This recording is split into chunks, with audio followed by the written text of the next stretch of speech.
কথাখিনিহে বনাঞ্চলত উল্লেখ আছে আৰু সেই মানুহসকলে কিন্তু আগতে বনাঞ্চলত আছিলে। এই বিষয়টো কিন্তু BTC চৰকাৰৰ কৰ্তৃপক্ষই বিবেচনা কৰা অতিকৈ প্ৰয়োজন অনুভৱ কৰিছোঁ, যাতে এই ব্যক্তিসকল বঞ্চিত নহয়।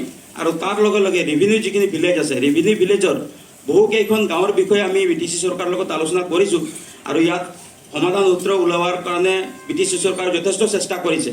তাৰ লগতে আমি সদৌ চটল ছাত্ৰ সন্থাই BTR গভৰ্ণমেণ্টক কথা দিছোঁ, যিকোনো পৰ্যায়ৰ সহায় আৰু সহযোগ সদৌ চটল ছাত্ৰ সন্থাই দিব, কোনো অশান্তি সৃষ্টি নকৰাকৈ।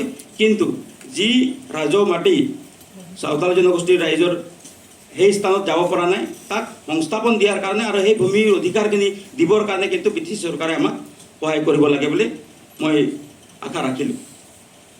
আমি সকলোৱে জানো চাওতাল জনগোষ্ঠী চাওতালী ভাষা বৰ্তমান সেৱা বৰ্ডত ছাত্ৰ ছাত্ৰীসকলে অধ্যয়ন কৰি আছে আৰু এই অধ্যয়ন 1948 চনৰ পৰাই কৰি অহা হৈছে। কিন্তু যি মৰ্মে চাওতাল জনগোষ্ঠীৰ বিষয়বস্তুটো স্থান লাভ কৰিব লাগিছিলে, সেই মৰ্মে আজিলৈকে আমি দেখা নাপালোঁ।